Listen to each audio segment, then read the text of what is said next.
Selamat datang di Liputan 6 Talk, saudara. Saya Reno Reksa. Jakarta dinilai bakal jadi salah satu wilayah dengan persaingan pilkada yang ketat. Survei terbaru, Anies Baswedan dan Ahok masih jadi yang teratas. Pertanyaannya, akankah muncul kuda hitam di Pilkada Jakarta kali ini? Kita diskusikan dengan peneliti indikator politik Indonesia, Bawono Kumoro, dan juru bicara PKS Pipin Sopian yang sudah hadir di studio SCTV. Mas Bawono, Mas Pipin, apa kabar? Sehat. Terima kasih sudah hadir di studio SCTV. Dan di saluran Zoom kami juga sudah terhubung dengan politisi PDI Perjuangan, Mas Deddy Sitorus. Mas Deddy, apa kabar, Mas? Kabar baik, selamat sore semua. Baik. Selamat sore, Pak Deddy. Terima kasih, Mas Deddy. Mungkin teman-teman bisa dibantu untuk audio floor Mas Deddy dibesarkan sedikit supaya Mas Pipin dan juga Mas Bawono bisa mendengar suara dari Mas Deddy.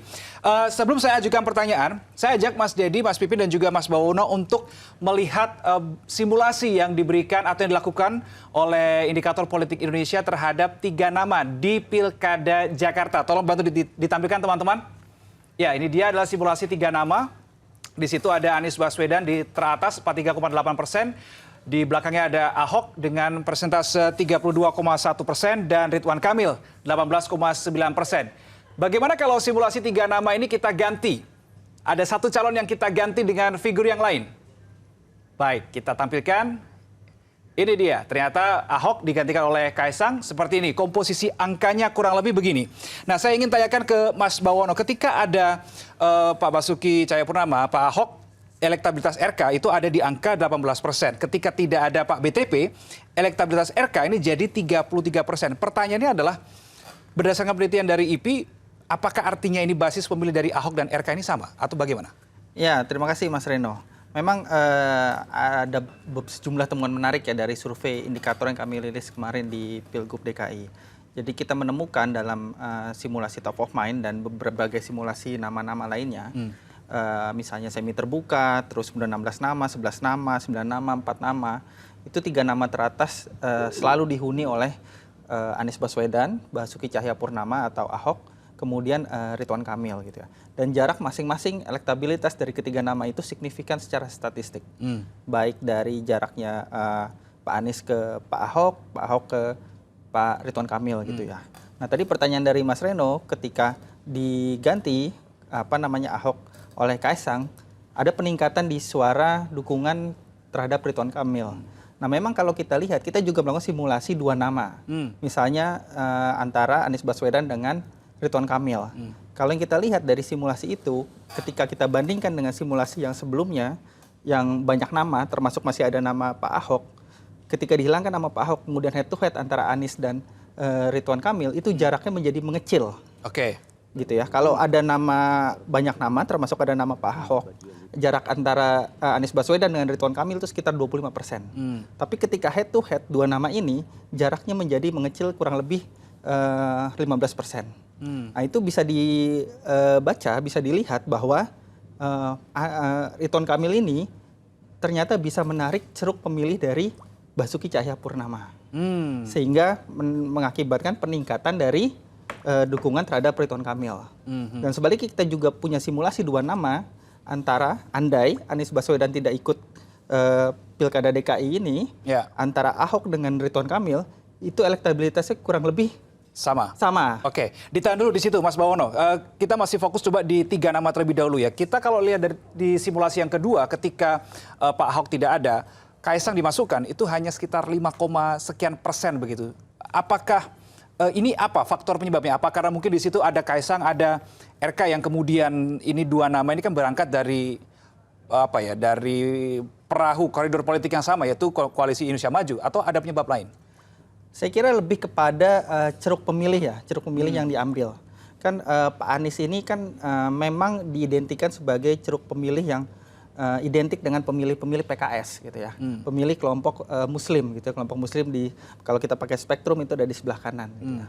Kemudian Pak Ahok di sisi sebaliknya gitu ya.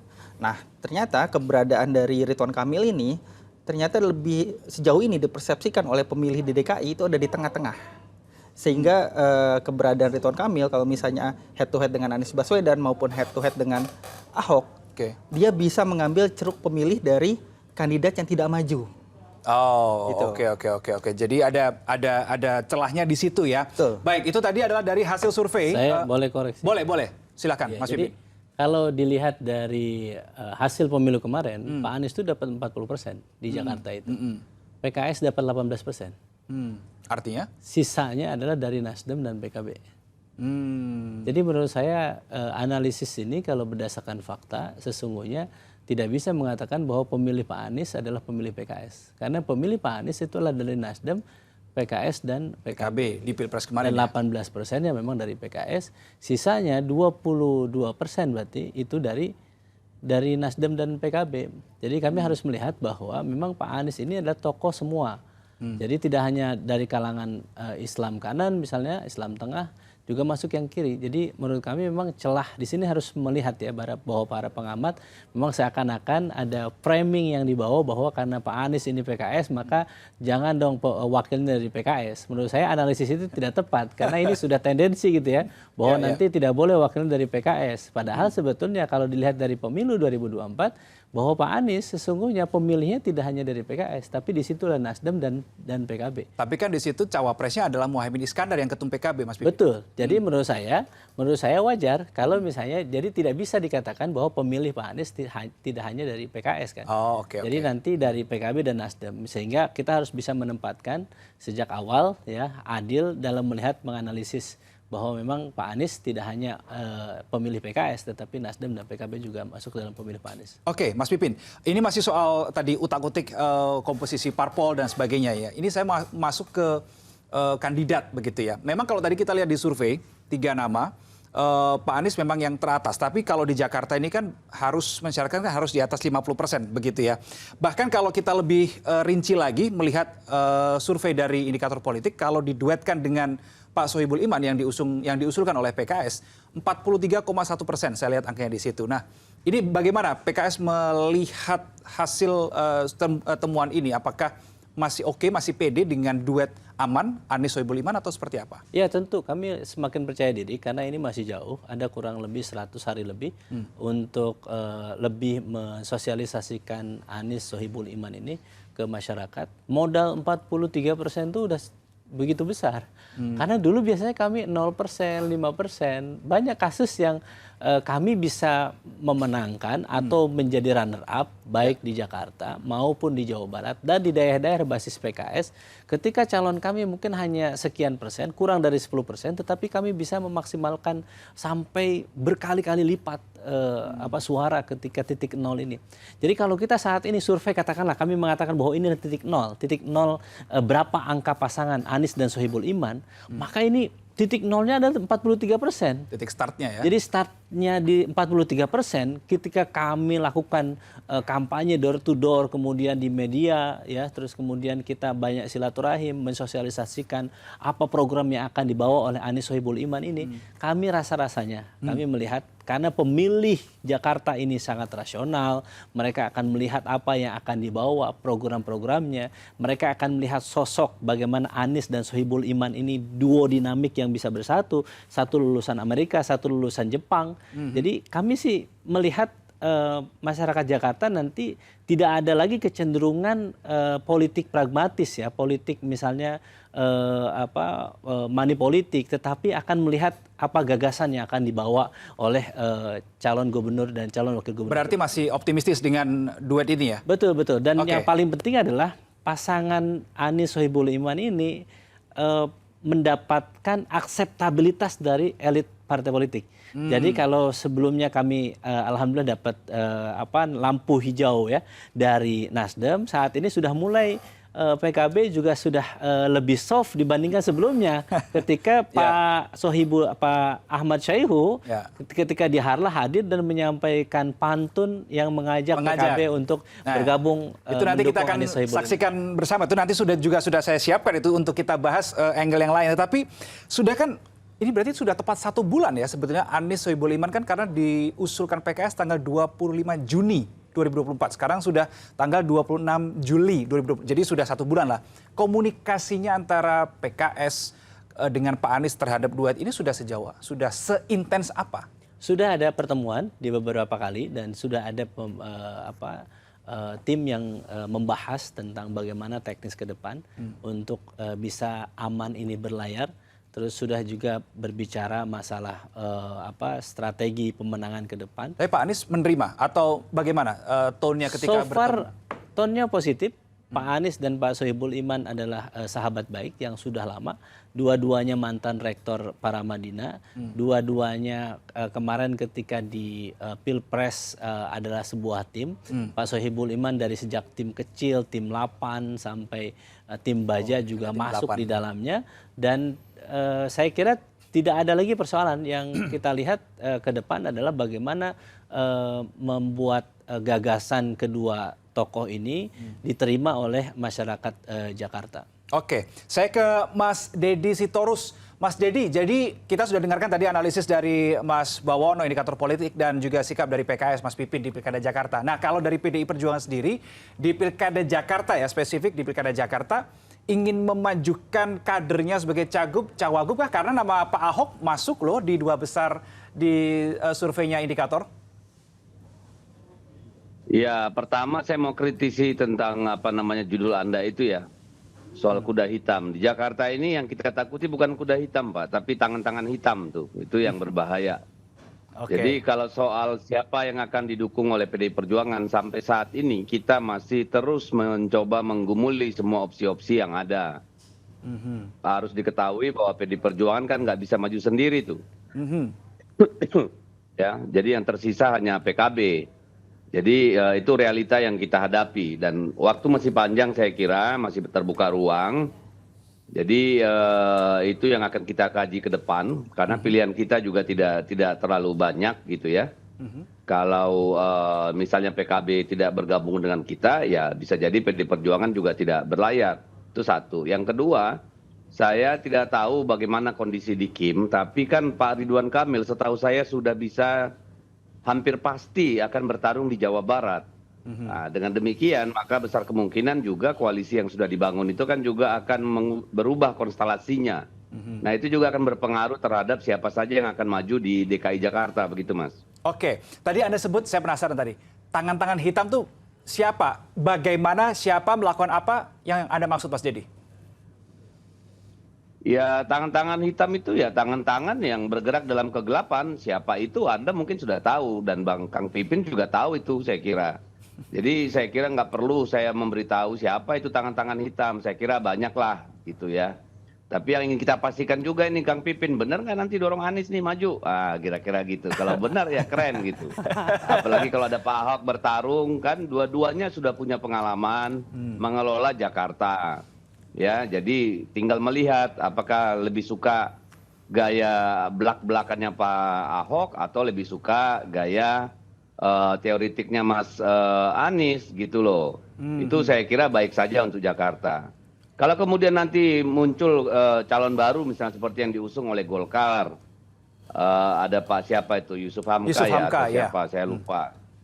Ya bisa jadi bagus saja gitu. Saya kira ini baik untuk Jakarta. Sepanjang Jakarta ini pilkadanya tidak dikotori tangan-tangan hitam tadi, saya kira itu akan menjadi keuntungan untuk rakyat Jakarta karena punya opsi-opsi. Saya kira itu yang penting gitu loh. Oke, baik. Tapi sebenarnya seberapa besar sih kans PDIP untuk mendorong nama Pak Basuki Cahayapurnama, Pak Ahok ini untuk maju di Pilkada Jakarta tahun 2024 ini, Mas Dedi? Di internal sudah dikomunikasikannya seperti apa? Loh, kan saya sudah bilang tadi, kita sampai hari ini masih coba terus menggumuli opsi-opsi yang ada. Ya, opsi tadi kan pertama saya bilang bahwa PDI Perjuangan tidak bisa maju sendiri. Ya, dengan asumsi bahwa Kim akan tetap solid, maka pilihan hanya ada pada PKB untuk maju misalnya. Sementara Pak Anies kan bisa berlayar dengan PKS maupun dengan bersama Nasdem gitu. Sehingga kita akan punya 3 pasang calon, kan gitu nih. Tetapi kalau tidak bisa, ya berarti kan nanti calonnya hanya calon dari kubu Pak Anies dan melawan kubu Kim, kan kira-kira begitu.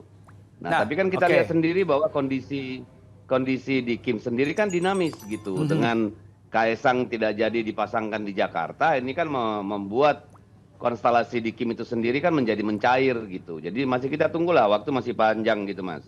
Tapi kalau kita dengar dan juga baca di berbagai pemberitaan, Mbak Puan itu kan sudah ngomong ada komunikasi antara Pak Anies dan juga PDIP. Meskipun itu adalah komunikasi secara informal, begitu ya Mas Dedi. Itu setahu Anda komunikasi yang seperti apa, menjurus kemana, mengarah kemana Mas Dedi? Ya komunikasi pasti selalu menjurus pada pemahaman yang lebih baik tentang posisi dan cara pandang masing-masing. Jadi itulah gunanya silaturahim dan komunikasi gitu. Nah, apakah itu akan menjadi pertimbangan untuk kita dalam merumuskan langkah-langkah di kontestasi pilkada ya sudah tentu gitu. Tapi saya tidak bisa mengupdate apa yang kita bicarakan gitu ya. Tapi apa yang saya sudah sampaikan di awal tadi ya situasinya seperti itu. Hitam putihnya begitu. Oke, kalau Mas Pipin sendiri berharapnya, tadi kan Mas Dedi bilang PDIP kemungkinan besar akan juga ada komunikasi dengan PKB, begitulah ya. Kalau Mas Pipin sendiri berharapnya PDIP merapat ke Pak Anies atau membuat poros sendiri atau gimana Mas PKS berharapnya? Ya tentu kami berharap bahwa PDIP ikut Anies Sohibul Iman ya. Kalau itu terjadi maka insya Allah mudah-mudahan bisa satu putaran. Tetapi bagi kami tentu menyerahkan kepada PDIP karena hak masing-masing partai memiliki otoritas, independensi untuk memutuskan kemana arah di Pilkada Jakarta ini. Saya kira di beberapa titik kami juga sudah koalisi dengan PDIP ya, dan tinggal memang Jakarta ini karena menjadi perhatian kita semua dan ini kita harapkan ya bahwa ini bagian dari strategi masing-masing partai untuk bisa menang di setiap pilkada. Dan kami sangat welcome Bang Deddy Sitorus kalau Bang Deddy ya PDIP berkenan untuk mendukung Anies Sohibul Iman di Pilkada DKI. Kami dengan sangat tangan terbuka untuk menerima dukungan dari PDIP. Tinggal kita kapan ngobrolnya, kita nanti ada tim yang memang kita siapkan. Ya, bagaimanapun kita mengajak kepada siapapun ya. Dan saya sangat berharap, ya, meskipun kami tidak berharap bahwa nanti akhirnya Pak Anies misalnya melawan kota kosong karena itu tidak demokratis. Tentu kami berharap bahwa tetap ada pertarungan itu, siapapun yang bertarung kami welcome, kami akan memperhitungkan dengan seksama peluang menang dan kalahnya. Oke, Mas Dedi, bagaimana merespons ajakan dari Mas Pipin barusan nih, Mas Dedi? Ya saya kira untuk kebaikan bersama, politik itu kan untuk kebaikan bersama ya, untuk kehidupan gitu, kehidupan terutama warga dalam konteks ini kan DKI Jakarta. Kami juga membuka diri untuk peluang apapun gitu, sepanjang itu untuk kebaikan bersama gitu. Jadi ya kita lihat saja nanti ke depan seperti apa, karena ini sangat masih dinamis, masih sangat cair, kira-kira begitu. Terima kasih Mas Sofyan. Oke, baik. Mas Bawono, kalau melihat probability-nya, mana yang lebih chance-nya lebih besar begitu PDIP mendukung Pak Anies di Pilkada Jakarta 2024 atau membuat tadi seperti yang Mas Dedi bilang, kemungkinan juga ada 3 poros dengan PDIP, PKB berkoalisi, Kim juga dengan asumsi menghadirkan figur sendiri. Ya, Mas Reno, sebelum saya jawab pertanyaan itu saya ingin menanggapi juga apa yang disampaikan Mas Pipin Sopian tadi. Oke. Tentu saja pemilih Pak Anies itu di Pilpres bukan pemilih PKS saja. Tapi data survei kami juga menunjukkan gitu ya, data exit poll juga nanti bisa dicek gitu ya, ketika hari H pemilihan kemarin, bahwa dari 3 partai pendukung Anies Baswedan Muhaimin Iskandar, PKS lah pemilihnya yang paling solid memberikan kontribusi elektoral kepada pasangan nomor 1 gitu ya, 01 ketika itu. Itu kemudian yang membuat Pak Anies suka tidak suka pasti akan diidentikan dengan pemilih PKS. Ya. Kedua, di survei yang kami kemarin rilis juga, kami juga melakukan simulasi pasangan calon. Ya. Ada juga kalau kita bandingkan dengan simulasi 3 nama tanpa pasangan calon, Anies Baswedan memperoleh 43,8% elektabilitasnya. Kemudian ketika kita lakukan simulasi pasangan calon di 3 nama, Anies Baswedan dengan Sohibul Iman, Basuki Cahayapurnama dengan Ida Fauziah, Ridwan Kamil dengan Sandiaga Uno, angka dukungan terhadap Anies Baswedan Sohibul Iman itu 43,1. Artinya bahwa keberadaan Sohibul Iman di situ sebagai pendamping Anies Baswedan per hari ini belum memberikan kontribusi elektoral yang signifikan gitu ya katakanlah. Jadi suaranya 43,1% itu kan suara Pak Anies Baswedan. Ketika disimulasi tanpa pasangan calon, Anies Baswedan kan 43,8. Jadi artinya masih tetap suaranya. Gitu ya. Dibandingkan sama siapa? Artinya harus fair dong. Survei ini harus fair. Ya. Misalnya Pak Sohibul Iman, Pak Anies dengan siapa? Pak Anies dengan Pak Sohibul Iman, Nah, Pak Anies kita dengan juga- siapa? kita juga kan bisa melakukan- kelihatan nanti tuh berapa kontribusi yang lain dibandingkan dengan Pak Sohibul Iman. Nah. Gimana surveinya? Nanti Mas Pipin bisa cek ya. Nanti saya sampaikan. Kita juga melakukan simulasi Pak Anies Baswedan dengan Andika Perkasa. Pak Anies Baswedan dengan cinta lamanya Sandiaga Uno. Itu angkanya tetap 43-44, 43-44. Itu artinya kalau dibandingkan dengan simulasi tanpa pasangan calon, artinya itu masih suaranya Jadi dukungannya dengan siapapun tetap Betul. di Per angka hari ini 43. dengan siapapun Pak Anies dipasangkan, itu angkanya belum beranjak Betul. naik ataupun turun. Dengan gitu ya. siapapun itu ya? Dengan siapapun. Oke. Ya, Jadi per hari akhirnya ini tidak masih bisa dikatakan yang seolah-olah kan sebetulnya gini. Lembaga survei ini kan bisa membuat satu framing bahwa seakan-akan kalau dengan Pak Sohibul Iman saja maka tidak akan nambah. Oke. Ternyata bersama yang lain juga tidak nambah. Juga masih Jadi di kisaran situ menurut saya memang 43%. fairnya. Terkadang Betul. saya membaca di media seakan-akan tadi survei indikator ini framingnya menyudutkan Anies Sohibul Iman. Padahal sebetulnya kalau dibandingkan dengan yang lain sebetulnya suara Pak Anies tidak juga bertambah. Artinya pada peak sessionnya di situ karena Ya, memang ya. beliau mantan calon presiden yang memang sudah sangat tinggi tingkat popularitasnya dan elektabilitasnya. Sehingga dengan siapapun mungkin tidak akan. Sebetulnya tinggal di lapangannya. Siapa Oke. mesin partai mana yang lebih efektif nanti mensosialisasikan Pak Anies Baswedan. Oke. Nah, temuan survei itu sekaligus membantah juga asumsi yang katakanlah Mas Pipin dan kawan-kawan sampaikan bahwa keberadaan Sohibul Iman itu memberikan kontribusi elektoral. Data surveinya per hari ini belum memberikan kontribusi elektoral. Jadi memang per hari ini pemilih di DKI itu masih melihat nomor satunya siapa. Figur cagupnya Figurnya ya. cagupnya siapa. Oke, oke. Itu tersaji dalam data survei kita.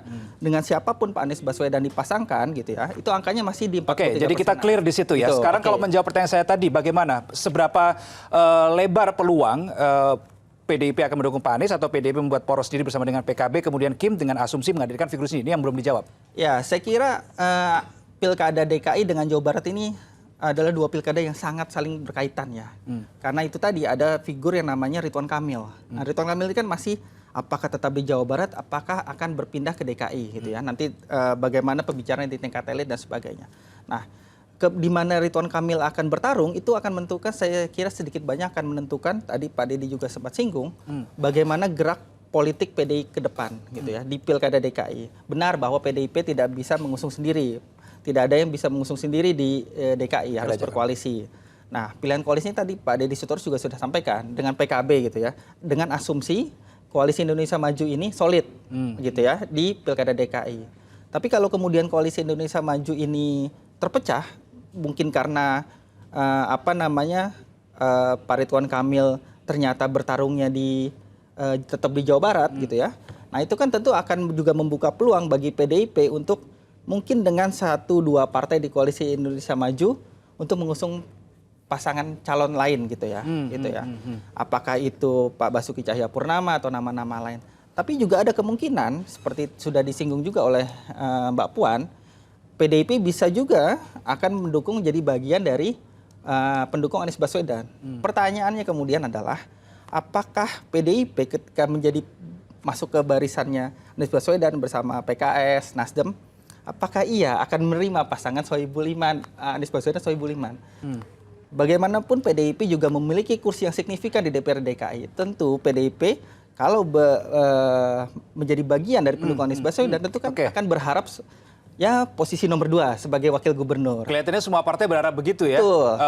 PKS sudah menyodorkan nama Sohibul Iman, kemudian Nasdem meskipun mengatakan membebaskan begitu, tidak berharap supaya tidak kadernya, tapi memberikan kebebasan kepada Pak Anies dan siapapun itu pasti ada harapan begitu ya maksudnya. Ya, saya kira pasangan Anies Baswedan Dan juga Sohibul Iman. saya teringat begini, Gus Jazil PKB itu kan sempat bilang berharap ada duduk bersama dulu nih dengan partai pengusung kan begitu ya, kalau tidak salah di beberapa pemberitaan yang saya baca begitu kan? Iya, begini, memang Anies Baswedan ini kan tanda kutip tidak bisa menentukan nasib politiknya sendiri, gitu ya. Gitu. Dia sangat tergantung pada bagaimana pembicaraan kesepakatan di tingkat elit. Oke.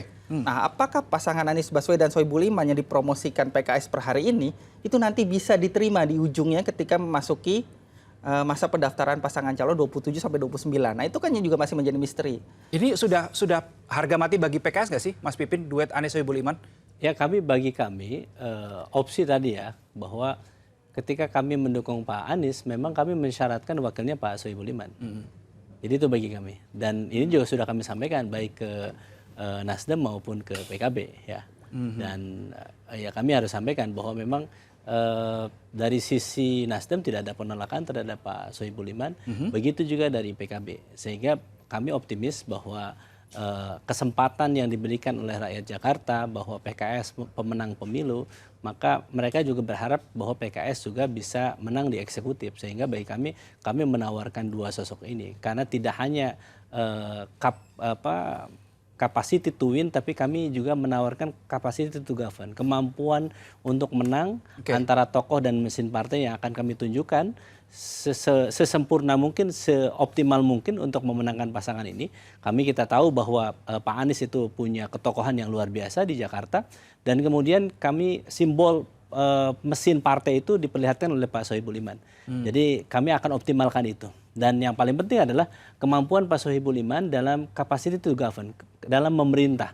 Beliau sudah punya rekam jejak yang baik ketika memimpin PKS, ketika memimpin Paramadina, ketika memimpin DPR RI. Sehingga kami yakin dengan tangan dinginnya, alumni S1, S2, S3 Jepang, memang beliau memiliki etos kerja yang baik. Beliau memang tidak terlalu di depan, tetapi lebih banyak menyelesaikan persoalan di bawah meja, di belakang. Sehingga kami yakin bahwa Pak Anies dan Pak Sohibul Iman ini bisa saling melengkapi satu dengan yang lain. Tapi Mas Pipin, saya juga mengutip ucapan yang disampaikan oleh Gus Jazil ya dari PKB, mengatakan kalau setingkat Pak Sohibul Iman, stoknya banyak di PKB. Ini bagaimana respons dari PKS menanggapi ucapan dari Gus Jazil ini bagaimana? Ya tentu, tapi kan belum ada bahwa PKB basisnya di Jawa Timur kan. Kami menghormati kalau itu silahkan di Jawa Timur, karena PKB sebagai pemenang di Jawa Timur. Kalau misalnya ada tokoh PKB yang misalnya banyak seperti Pak Sohibul Iman, itu di PKB, misalnya kami juga akan mempertimbangkan itu. Tetapi kami sebagai pemenang pemilu di Jakarta menawarkan sosok Pak Sohibul Iman ini. Jadi bagi kami fair sebagai fatsun politik, sebagai pemenangan pemilu, kami menawarkan wakilnya. Karena Pak Anies bukan PKS, Pak Anies adalah sosok nasionalis yang didukung oleh Nasdem, PKS, dan PKB pada Pilpres kemarin. Dan kami menawarkan bahwa ketika kami sebagai pemenang pemilu di 2024 di Jakarta, maka mesin partai PKS akan lebih optimal, maksimal bekerja ketika ada simbol Pak Sohibul Iman menjadi wakil gubernurnya Pak Anies. Oke, baik. Saya ke Mas Dedi. Lagi-lagi ini seharusnya Gus Jazil nih hadir nih, tapi saya bagian ngutip aja deh. Soal PKB ini kan Gus Jazil bilang bahwa PKB sudah bikin kesepakatan sama PDIP di Pilkada, khususnya di 3 daerah. Salah satunya di Jakarta. Itu betul tidak, Mas Dedi? Mas Dedi mungkin bisa di-unmute dulu, Mas Dedi, izin. Ya, baik. Ya, Maaf. silakan. Saya kira kalau dengan PKB kan kita punya sejarah yang panjang ya, punya komunikasi yang kuat. Bu Mega dengan Pak Gus Imin, Caimin ya. Saya kira kita berkomunikasi gitu ya. Jadi kalau saya sih tidak meragukan bahwa pada akhirnya kita bisa mencapai kata sepakat dengan PKB gitu. Jadi tapi kita lihatlah ke depan kalau saya sih. Tapi kalau untuk merespon Kang Pipin tadi, sulit untuk mengatakan bahwa Anies bukanlah representasi dari PKS, karena kembalinya PKS mendapat suara yang cukup signifikan di Jakarta itu kan karena efek daripada Pak Anies juga gitu. Jadi memang kalau dengan membatasi bahwa harus dari kader PKS kemudian menjadi wakil, tentu itu akan menjadi tantangan tersendiri ini dalam membangun kerjasama politik, karena ruang negosiasinya akan menjadi bisa dibilang nol gitu ya, hampir tidak ada lagi gitu. Jadi saya kira saya ingin berkata bahwa apapun nanti yang terjadi itu pasti tergantung pada niat baik semua untuk semua gitu, bukan satu untuk semua kan. Jadi ya mudah-mudahan ke depan kita lihatlah bagaimana perjalanannya, bagaimana dialognya, bagaimana prosesnya, karena dalam politik yang penting bukan cuma hasil, tapi proses untuk mencapai hasil juga harus penuh dengan etika, harus penuh dengan kesepemahaman, saling menghargai dan seterusnya begitu. Tapi begini, Mas Dedi, PKB ini kan ditengarai kuat ya, ditengarai kuat akan juga mendukung begitu. Ada kecondongan untuk mendukung Pak Anies dengan adanya dukungan dari DPW Jakarta, kemudian juga beberapa tondo-tondo yang digunakan dari statement-statementnya Gus Jazil begitu, bahwa mengatakan kalau sampai sekarang ya di Jakarta ya Pak Anies kan begitu. Ini apakah ketika ada kesepakatan mungkin antara PDIP dan PKB artinya ya juga bisa ke arah bergabung dengan PKS dan juga Nasdem mengusung Pak Anies di Pilkada Jakarta, Mas Dedi?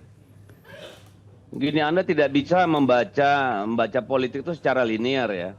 Jadi kalau tadi bahasa yang Anda pakai sebagaimana bahasa yang dipakai oleh Gus Jazuli, sebagaimana Anda kutip dengan bahasa yang dipakai oleh Mas Pipin tadi ya, saya kira itu semua menunjukkan bahwa situasi Jakarta masih sangat dinamis. Karena apapun itu tentu ini kan bagian daripada upaya membangun kompromi, meleverage posisi masing-masing dan seterusnya. Jadi saya kira kita nggak usah terlalu ini dulu, waktunya masih panjang banget gitu ya, sampai 27 Agustus. Jadi jangan dulu terlalu cepat menyimpulkan, mari kita lihat prosesnya. Dan saya kira proses itu yang penting untuk melihat siapa yang dewasa dalam berpolitik, siapa yang mau menang-menangan dan sebagainya gitu. Oke, Mas Pipin mungkin ingin menanggapi? Ya, saya sepakat dengan Bang Dedi bahwa kita cara berpikirnya tidak bisa linear ya. Melihat kalau Bang Dedi misalnya ketika kami sudah mengusulkan Anies Sohibul Iman sehingga tidak bisa negosiasi, masih mungkin negosiasi. Misalnya kalau misalnya kita melihat ya, basis Pak PDIP di mana? Di Jawa Tengah misalnya. Ketika kita Pak PDIP mendukung kami di Jakarta, bisa saja kami mendukung PDIP di Jawa Tengah. Jadi menurut saya fair di situ. Jadi misalnya di PKB misalnya di daerah mana yang mau didukung. Jadi karena ini pilkada 500 titik lebih di Indonesia, maka negosiasi itu sangat terbuka kalau misalnya yang negosiasi adalah DPP. Karena yang negosiasi bukan hanya tingkat wilayah atau tingkat daerah. Jadi ketika kami mengatakan, oh oke, kami menghormati PDIP memang basisnya di Jawa Tengah, maka kami akan melihat peluang siapa yang akan diajukan oleh PDIP di Jawa Tengah misalnya. Terus kami akan berhitung kira-kira peluang menangnya besar atau tidak. Jadi saya kira itu opsi yang mungkin kita bisa lakukan dalam bernegosiasi. Jadi tidak hanya fokus di satu tempat, di satu provinsi. Jakarta saja. Kita kan bisa lebih luas. Dan itu secara practically sudah kita lakukan dengan beberapa partai politik. Misalnya kita mendukung calon A di satu daerah, maka di calon daerah lain kami mendukung partai lain. Dan kami saling menghargai masing-masing basis partai dan ketokohan. Oh, oke. Baik, karena waktu kita juga terbatas, saya ingin terakhir ke Mas Bawono. Jadi kalau dari diskusi kita tadi, khusus di Jakarta ya, saya spesifikkan ke Jakarta. Kira-kira, betul tadi Mas Dedi menuju 27 Agustus juga masih lama, masih 1 bulan lagi. Tapi anything could happen begitu. Tapi kalau kita prediksi melihat gejolak politik terkininya, kira-kira bakal berapa poros dan siapa yang akan jadi kuda hitam kira-kira? Iya, Mas Reno. Pertama, per hari ini belum ada pasangan yang fix ya. Artinya pasangan Anies Sohibul Iman pun itu masih terbuka kemungkinan untuk berubah gitu ya. Pasangan yang harga mati adalah ketika sudah didaftarkan di KPU. Itu pasangan yang harga mati yang sah gitu ya secara hukum gitu. Kalau sekarang kan masih dalam posisi tawar-menawar politik. Yang kedua, yang perlu diingat juga oleh partai-partai pengusung Anies Baswedan, PKS, Nasdem per hari ini, bahwa untuk menang terpilih di DKI ini ada khusus gitu ya, 50% plus 1 gitu kan ya. Jadi kalau ingin memenangkan dalam satu putaran, tentu kan harus menghimpun berbagai kekuatan politik, mengajak partai politik lain, PDIP misalnya sebagai partai yang juga masuk top 3 perolehan kursinya di DPRD DKI gitu ya. Nah, ketika memasuk partai sebesar PDIP, mengajak masuk partai sebesar PDIP, tentu kan PDIP menginginkan posisi politik tertentu. Yang itu bisa saja akan menggeser nama Pak Sohibul Iman di posisi kedua. Nah, itu saya kira harus dipikirkan oleh partai-partai pengusung Anies Baswedan per hari ini, gitu ya. Nah, tadi menjawab pertanyaan dari Mas Reno, berapa pasang, 2 pasang, 3 pasang itu masih sangat terbuka, Mas Reno ya. Tergantung tadi saya sampaikan juga bagaimana pembicaraan pilkada di tempat lain, khususnya di Jawa Barat. Gitu ya. Apakah di Jawa Barat kemudian Ridwan Kamil akan tetap bertarung di sana atau pindah ke DKI, itu akan menentukan berapa pasang calon yang akan bertarung gitu ya. Siapa yang akan menjadi kompetitor Pak Anies Baswedan. Saya kira itu Mas Reno. Siapa kuda hitam? Jadi kuda hitam sesuai dengan judul kita nih, Anies Ahok teratas, siapa kuda hitam? Ya kalau kuda hitam pada hari ini kan di DKI ini dinamis gitu ya. Oh, Jadi dinamis. di beberapa jam sebelum pemilu, sebelum pendaftaran ya. pasangan calon ditutup, ya maksud saya di KPU pengalaman di 2017 kemarin itu kan ada calon yang ternyata Anies Baswedan, Sandiaga Uno yang tidak bisa ditebak sebelumnya oleh para elit, pengamat, publik juga ya. Jadi saya kira siapapun masih terbuka untuk menjadi kuda hitam, apakah Pak Ahok, Pak Ridwan Kamil juga dan nama-nama lain gitu ya. Masih menjadi punya peluang yang kurang lebih besar sama gitu ya, sama besar untuk menjadi kompetitor kuat dari Pak Anies Baswedan. Masih cair, masih dinamis, Sangat masih begitu ya? cair. Dan boleh peluang jadi- negosiasi juga masih bisa terbuka. Tuh, boleh jadi negosiasi itu akan konklusif beberapa jam sebelum penutupan pendaftaran pasangan calon Last minute di KPU sekali ya. DKI sekali. Oke, baik kita akan nantikan bagaimana perkembangan politik di Pilkada Jakarta yang dinamis, yang masih cair begitu. Apakah nanti akan ada partai politik mungkin tambahan yang akan mengusung Pak Anies di Pilkada Jakarta? Kita akan nantikan bersama. Dan saudara, demikianlah Liputan 6 Talks untuk kali ini. Kita jumpa di episode lain. Saya Reno Reksa pamit. Salam SCTV.